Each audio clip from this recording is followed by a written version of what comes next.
ဒီနေ့ဗီဒီယိုလေးကတော့အရာရာမြန်ဆန်လုံးနေတဲ့ဒီလိုခကြီးထဲမှာစိတ်ပင်ပန်းကိုပင်ပန်းနေဖြစ်နေကြတယ်ကျွန်တော်တို့လိုညီငယ်တွေအတွက်ကျွန်တော်ဒီဗီဒီယိုလေးရည်ရွယ်ခြင်းဖြစ်ပါတယ်ဘဝမှာအမြန်နည်းတွေလက်ပြီးတော့မှလောနေမဲ့အစားရိုးရှင်းတဲ့အမှန်တရားတွေကိုနားလည်ပြီးတော့မှအေးအေးဆေးဆေးရှစ်စစ်နိုင်ဖို့ဒီသင်ခန်းစာကျွန်တော်၅ချက်ကိုဖော်ပြမှာဖြစ်ပါတယ်အခုခေတ်လူငယ်တွေကအောင်မြင်မှုကိုရှာဖွေတဲ့အခါမှာတညာထဲနဲ့အားစိတ်ကိုယ်စိတ်လုပ်လို့ရှိရင်တရထဲနဲ့အားသွင်ခွဲစိတ်လုပ်လို့ရှိရင်ဒီကိစ္စတွေကအောင်မြင်သွားမယ်ပြီးမြောက်သွားမယ်လို့ထင်ကြတာဒါမဲ့ကွာလက်တွေဘဝမှာကျွန်တော်တို့ကတရထဲနဲ့တနေကုန်နဲ့တညာလုံးနဲ့အာယုံဘယ်လိုလဲစိုက်ထုတ်လိုက်တဲ့အချိန်အောင်ထက်ကွာဘယ်လိုမလဲမှန်ကန်နေတဲ့အချိန်နဲ့မှန်ကန်တဲ့နေရာမှာရှိနေဖို့လိုအပ်တယ်မထားပါတော့မှန်ကန်တဲ့အချိန်ဆိုတဲ့နေရာမှာကိုကကွာတစ်ပင်တစ်ပင်ကြီးချင်တယ်ဒီတစ်ပင်တစ်ပင်ကိုရေပုံးတစ်ပုံးလုံးနဲ့လောင်းချလိုက်လို့ချင်းဒီအပင်တစ်ပင်တစ်ခါနဲ့ကြီးထွားလာနိုင်မလားလုံးဝမကြီးထွားလာနိုင်ဘူးဘာဖြစ်လို့ဒီလိုလောင်းလိုက်တဲ့အကျိုးအပြင်ကျွန်တော်လောင်းလိုက်တဲ့ရေတွေကပဲရှန်ထွက်သွားမှာအဲ့ဒီသူဘာတကယ်အပင်ကြီးထွားအောင်ရှင်တန်အောင်တကယ်လိုအပ်တာပါလဲဆိုရင်သူရေတအားလိုနေခြင်းတဲ့အချိန်မှာရေလောင်းပေးရမယ်သူတကယ်အမြင့်တွေတွေ့ကပ်နိုင်အောင်ကောင်းမွန်ကြီးထွားနိုင်အောင်ဆိုလို့ချင်းမြေလွှာအကောင်းမှာရှိနေဖို့လိုအပ်တယ်အဲ့လိုပဲကျွန်တော်တို့မှာလည်းဘာပြောမလဲတနေကုန်တညလုံးတရက်လုံးတိုင်းအာရုံစပြီးစူးစမ်းနေမယ်အစားကွာဥမာနေတိုင်းတရက်မှာတနာရီလောက်ပဲဖြစ်ဖြစ်နာရီပဲဖြစ်ဖြစ်ကိုကလက်လာနေရဖို့ပို့ပြီးတော့မှအရေးကြီးတယ်နေရတော့ကျ तू နေရဒီပန်းပင်ကွာ तू နေရမယ့်နေရာမှာ तू ပွင့်ရမယ့်အချိန်မှာ तू ပွင့်နေရမယ့်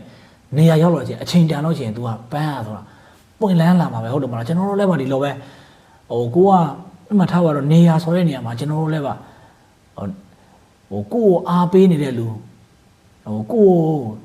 ဘယ်လိုပြောမလဲစူးစမ်းတယ်အောင်မြင်မှုတွေရအောင်လုပ်ပေးနေတဲ့နေရာကိုရောက်သွားနိုင်အောင်လဲကိုကစူးစမ်းနေရမှာဖြစ်တယ်အဲ့ဒီနေရာရဖို့ရတယ်ဒါဟုတ်ပဲနဲ့ကွာကိုအတိုင်းဝိုင်းမှာကိုအပတ်ဝန်းကျင်ဘေးပတ်ဝန်းကျင်ကအတော့အစားသမားရနေပဲပေါင်းနေတယ်ဆိုလို့ရှိရင်တေးချတယ်ဒီပုတ်တဲ့ကပဲဒီပဲဖြစ်လာမှာကြာလာရင် तू လဲပါအတော့အစားတွေမဲ့လာမယ်အတော့အစားလောင်းနေမှာပဲ तू ကြီးပြင်းလာမှာကြံတဲ့ကိစ္စတွေဘေးပဲထားပြီးတော့မှ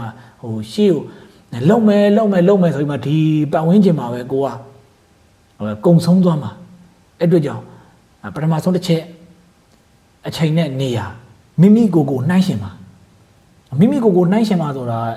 ာပြောရမှာနော်မိမိကိုယ်နှိုင်းရှင်ဆိုမှာကိုယ်နှိုင်းရှင်သေးချင်တာကိုယ်နှိုင်းရှင်စေဆိုတော့မှာကွာအခုကျွန်တော်တို့နေထိုင်ရတဲ့ခေတ်ကြီးဟာ social media ခေတ်ကြီးမှာနေထိုင်ရတာဗျအဲ့အတွက်ကြောင့်ပဲဆိုနေတိုင်းစိဖုံးကြည့်နေတဲ့အသုံးပြုနေတဲ့အတွက်ကြောင့်သူများတို့ရဲ့အောင်မြင်နေတာတွေသူများဒီအရွယ်မှာဘာဖြစ်နေတာတွေနေတိုင်းစိကြုံတွေ့နေမှာအဲ့ခါကျရင်ကျွန်တော်တို့ကကိုယ့်ဘာကိုနှိုင်းရှင်တတ်ကြတယ်ဒါလည်းကျွန်တော်အခုခေတ်တဘောတိုင်းနဲ့ကျွန်တော်နှိုင်းရှင်ပြမယ်နေ့စီပန်းနေဥမာနေ့အခါမှာသူတို့ကလက်ဝဲဆက်လန်းဆက်ပွင့်လန်းနေကြတယ်ကွာဒါပေမဲ့စပယ်ပန်းတွေကမပွင့်လန်းသေးဘူးစပယ်ပန်းမပွင့်လန်းသေးဘူးဆိုတာဘာဖြစ်လို့လဲဆိုတော့စပယ်ပန်းမှာအရေးအချင်းမရှိလို့မဟုတ်ဘူး तू ပွင့်ရမယ်အချိန်မရောက်သေးလို့သူ့ရဲ့အချိန်ကို तू ကစောင့်နေတာအဲ့အတွက်ကြောင့်ဘယ်လိုပြောမလဲပန်းတိုင်းမှာလည်းပွင့်လန်းရမယ်အချိန်ဆိုတာရှိနေတယ်လို့ကျွန်တော်တို့လူတိုင်းစိမှာလည်းအောင်မြင်ရမယ်အချိန် timeline ဆိုတာလူတိုင်းစိမှာရှိတယ်အဲ့အတွက်ကြောင့်ဘယ်လိုပြောမလဲတပားသူတွေရဲ့အောင်မြင်မှုတွေဝေစားမှုတွေချမ်းသာမှုတွေကိုနှိုင်းရှင်နေလို့ချင်း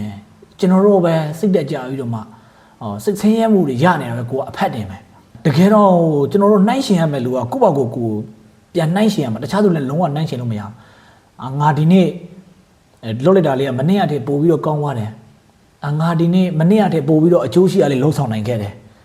ငါဒီနေ့မနေ့ကတည်းခြေတလန်းပို့တိုးသွားတယ်အဲ့ဒီလိုပဲမိမိကိုပို့ပြီးတော့မှအာယုံစိုက်နေရမှာဖြစ်တယ်တခြားသူတွေဘလောက်မြန်ပြေးနေပါစေဘလောက်ကြီးအချင်းအဟုန်နဲ့သွားနေပါစေကိုရှောက်နေတဲ့လမ်းမှာကိုလုံနေတဲ့အလုပ်မှာကိုဝါသနာပါတဲ့အလုပ်ကိုလုံနေတဲ့အချိန်မှာဒီလမ်းကြောင်းပေါ်မှာပဲကိုကဖြောင်းမတ်တသွင်မသိန်းကိုကလှုပ်ဆောင်နေဖို့လိုအပ်တယ်အဲ့ဒီလိုလှုပ်ဆောင်နေတဲ့အချိန်မှာလူတိုင်းစီရဲ့ဘဝခရီးလမ်းဆိုတာမတူဘူးဗျာဥပမာတချို့သားသမီးကြတော့သူ့အဖေမေကမွေးရပါကြရလို့ချမ်းသာနေတဲ့ background တောင့်ခံနေတဲ့ကောင်တွေ background မှာအားပေးနေတဲ့ကောင်တွေရှိတယ်ကွာအဲ့အတွက်ကြောင့်ကျွန်တော်တို့ကလည်းဘယ်လိုပြောမလဲသူတို့နဲ့အလင်းရောင်တွေမှာသူတို့ရဲ့အကြွားဝါမှုတွေမှာကိုကနားရောင်နေမယ်အစားလမ်းလျှောက်လမ်းပြောင်းနေမယ်အစားကွာကိုယ့်ရဲ့လမ်းကြောင်းကိုလျှောက်ကိုယ်တိုင်အေးအေးဆေးဆေးဖောက်ထားတဲ့ကိုယ်လမ်းမှာကိုယ့်ကတော့အေးဆေးလျှောက်အချိန်တန်လာလို့ကျန်ကွာဥပမာဘယ်လိုပြောမလဲပန်းနေလဲသူ နေ့စီပန်းဆိုရင်နေ့မှာသူပွင့်မယ်စပယ်ပန်းဆိုရင်သူညမှာဝိုးစပွင့်လန်းတယ်လို့ပဲကျွန်တော်တို့လည်းအချိန်တန်လို့ချင်ရင်ကျွန်တော်တို့ရဲ့အောင်မြင်မှုဆိုတာရောက်ကိုရောက်တယ်နံပါတ်3ချက်ကတော့ကြာရှုံးမှုကိုလက်ခံခြင်းလူတိုင်းတွေကြာရှုံးအောင်ကြောက်ကြတာမှန်ပါတယ်ကျွန်တော်တခုခုလို့မအောင်မြင်မှာကျွန်တော်တခုလို့ကြာရှုံးသွားမှာတွေကိုရှစ်ဆရာကြီးဘာကြီးညာကြီးလို့မြင်ကြတာကွာအဲ့တို့ကြောင့်ဟိုလူငယ်တွေကလည်းဒီလိုຢာတွေကြောင့်ဟိုထပ်ပြီးတော့မှစူးစမ်းခြင်းစိတ်စူးစမ်းခြင်းစိတ်မရှိတော့တာမျိုးတွေဖြစ်တတ်ကြတယ်အမှန်တော့ဒီခေတ်ကြီးထဲမှာငါဘာမှမလဲပြူဘူးဘာမှမကြာရှုံးဘူးဘာမှမမအားဘူးဆိုတော့ဒီလူဟာတေချာတဲ့ဒီဘာတစ်ခုမှကိုမလုပ်ဘူးတဲ့လူတယောက်ဒီလူဟာကိုကတစ်ခုခုမှမှားသွားတယ်ရှုံးနေသွားတယ်လဲပြူသွားတယ်မအောင်မြင်တော့ဖြစ်သွားတယ်တေချာတယ်ကျွန်တော်ကတော့ကြီးကြီးမားမားဘယ်လိုပြောမလဲဟိုလစ်လာနေပြီတင်ယူနေပြီဟုတ်ဘူးလားဒါတစ်တင်မဟုတ်လားဒီရှုံးနေသွားတယ်ကြာရှုံးသွားတယ်ဆိုတော့ဒါကိုလစ်လာနေတယ်ကိုတင်ယူနေတယ်ကိုကြိုးစားနေတယ်မအောင်မြင်တော့ဘူးဆိုတော့ကိုစတင်နေပြီဆိုတော့ဘယ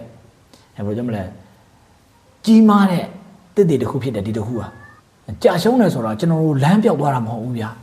ဘယ်လိုပြောမလဲကျွန်တော်တို့ရှေ့ဆက်သွားနေတဲ့လမ်းမှာဒီနေရာကတော့မွေတွေပေါ်တယ်ဒီနေရာကတော့ကြောက်ကဘာကြီးဒီလိုလမ်းမှာထောင်ထားတဲ့ဆိုင်းပုံကြီးတစ်ခုပဲဖြစ်တယ်ဒီကြာရှုံးမှုဆိုတာဥပမာထားပါတော့ဒီလိုဒီအတွေ့အကြုံကိုသွားတဲ့နေရာကနေတော့မှကိုကအတိတွေရခဲ့တယ်ဆိုလို့ရှိရင်ဒါကိုယ့်ရဲ့အမြတ်ကိုယ့်ရဲ့ရင်းချက်မှုပဲဒါကျွန်တော်တို့ငယ်ငယ်တုန်းကဒီလိုပဲကွာဟိုခဏခဏလဲကြတယ်ပြန်ထားတယ်လမ်းလျှောက်တယ်ခဏလဲကြပြန်ထားလမ်းလျှောက်တယ်လဲကြတိုင်းပြန်မထားလမ်းမလျှောက်ခဲဘူးဆိုတော့လူဘယ်သူမှမရှိပါဘူးဒီလိုပဲလဲကြတိုင်းပြန်ထားတယ်ပြန်ထားတာနေတော့မှတစားလမ်းလျှောက်တိုင်းမှာဒီလိုအခုကျွန်တော်တို့ဟိုမပြေးနိုင်လွှားနိုင်လောက်တဲ့အထိအဆင့်တွေရောက်လာတာမဟုတ်လားဘဝမှာကြာရှုံးမှုတွေကြုံလာတဲ့ခါတိုင်းစိတ်ကြက်မကြသွားနဲ့အားမငယ်သွားနဲ့ဒီတစ်ခေါက်ငါဒီဟာကြာရှုံးသွားတာဘယ်နာလေးမှာဘာလေးကလိုခက်လို့ဆိုတာလက်လာပို့ပြီးတော့မှစဉ်းစားအေးအေးဆေးဆေးလေးနဲ့စဉ်းစားလို့ချင်းအဖြေဆိုတာထွက်လာတယ်ဒီလိုမအောင်မြင်သွားတာကြာရှုံးသွားတာဒီလိုလဲကျသွားတာပြဿနာမဟုတ်ဘူးဟိုပြန်ပြီးတော့မှကိုကဘယ်လိုပြောမလဲပြန်မထတာပြန်မလုပ်တာတွေကမှဒါမှကြာရှုံးမှုစစ်အဲ့ဒီကြောင့်ကိုပြုတ်လုခဲ့တဲ့အမားတွေကိုလဲပြူခဲ့တာတွေကိုပြုတ်လုခဲ့တဲ့အရာတွေအတွက်ကိုကအမားတွေအတွက်ကိုလက်ခံပါလက်လာပ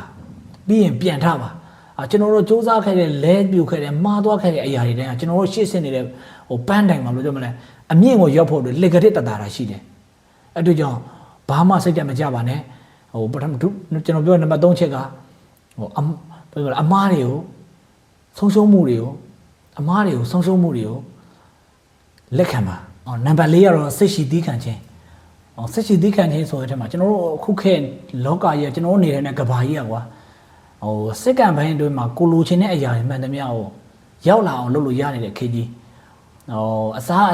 းဖြောဖြေးကဏ္ဍအဆုံးပေါ့ကွာအဲ့တို့ကြောင့်ဟိုဘယ်လိုပြောမလဲလူအများစုကစိတ်ရှည်မှုဆိုတာတိတ်မရှိတဲ့ကြတော့တီးခံမှုတွေတိတ်မရှိတဲ့ကြတော့ဗျာဘယ်လိုပြောမလဲ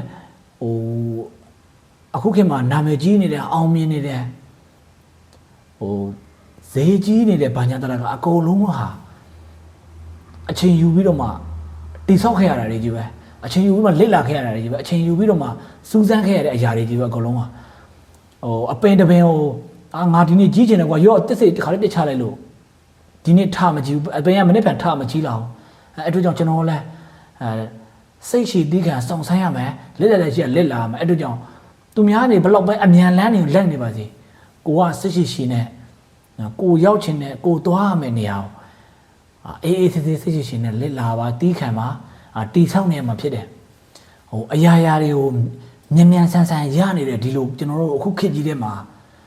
စိတ်ရှိတီးခံနိုင်ခြင်းဆိုတာလည်းပါဘယ်လိုမလဲကြီးမားတဲ့အရေးချင်းတစ်ခုဖြစ်တယ်အဲ့ဒီဟာလည်းပါအချိန်ကြာကြာစောင့်ဆိုင်းပြီးတော့မှထုစစ်ထားတဲ့ဗကြီးကားတွေ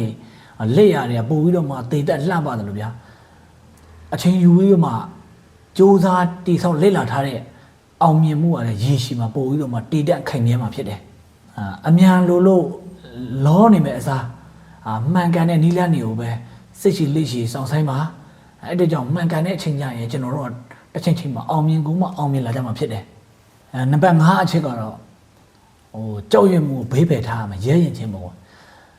့ကြောက်ရွံ့မှုဘေးဖယ်ထားရမယ်ဆိုတဲ့နေရာမှာကျွန်တော်ပြပြအောင်အခုကျွန်တော်ဆိုလည်းဗျာအလုပ်တွေရှာတယ်အခုကျွန်တော်တရုတ်နိုင်ငံမှာကျွန်တော်အလုပ်ရှာတဲ့ခါမှာ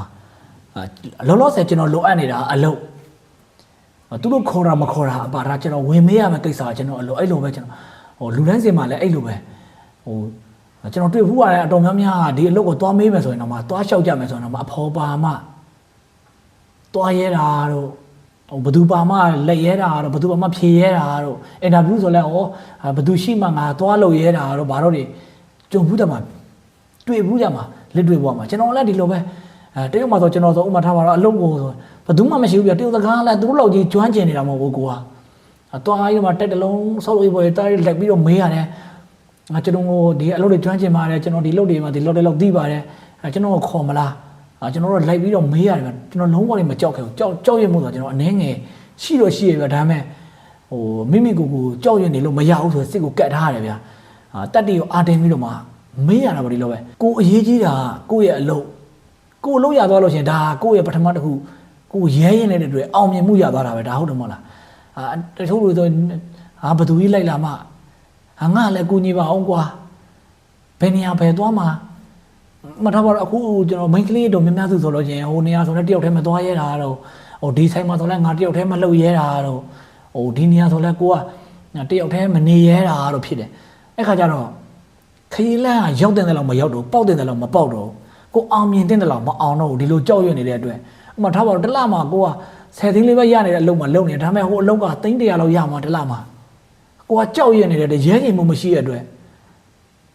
ရရမယ်ပတ်စံလည်းမရတော့ဘူးတွားရမယ်ခရီးရတယ်မရောက်တော့ရှောက်လန်းရမယ်ခရီးရမပေါက်တော့အဲ့လိုဖြစ်နေကြတယ်အဲ့တို့ကြောင့်နောက်ဆုံးအနေနဲ့ရဲရင်မှာကြောက်ရွံ့မှုဘေးဖယ်ထားပါရဲရင်မှာကျွန်တော်လည်းဒီလိုဟုတ်ပြဒါကျွန်တော်နောက်ဆုံးပိတ်ပြောသွားတာပေါ့နံပါတ်5ချက်ကဒါကျွန်တော်ဒီလိုတွေပြောနေအောင်လဲကျွန်တော်လည်းဘယ်လိုမလဲအာယူပြီးတော့မှကျွန်တော်ပြောနေရတာမြင်မှာပါကျွန်တော်ပြောနေရတယ်မင်းပြောရမောနေမှာမြန်မြင်ကြမှာကျွန်တော်လည်းဆရာတယောက်ကြီးမဟုတ်တဲ့အတွက်ဘဂနာဆိုတော့ဗျာတည့်ရတယ်မှာကျွန်တော်လည်းအမြင့်ကိုတက်သွားလူတယောက်မဟုတ်ဘူးအခုမှလဲပြူတာတွေရှိတယ်လမ်းပြောက်ခဲ့တာတွေရှိတယ်အခုမှကိုယ်ဝါသနာပါတာဘာလဲဆိုတာဂဂနနာတည်တဲ့အတွက်တဖြည်းဖြည်းချင်းပဲကျွန်တော်လည်းရှောက်လန်းနေတာဖြစ်တယ်ကျွန်တော်လိုပဲကြိုးစားကြပါတီးခံကြပါအချိန်လေးစောင့်ကြပါကြောက်ရွံ့မှုတွေကိုဘေးဖယ်ထားပါဒီနေ့အတွက်ကတော့ကျွန်တော်ဒီလောက်ပဲအားလုံးကိုကျေးဇူးပါ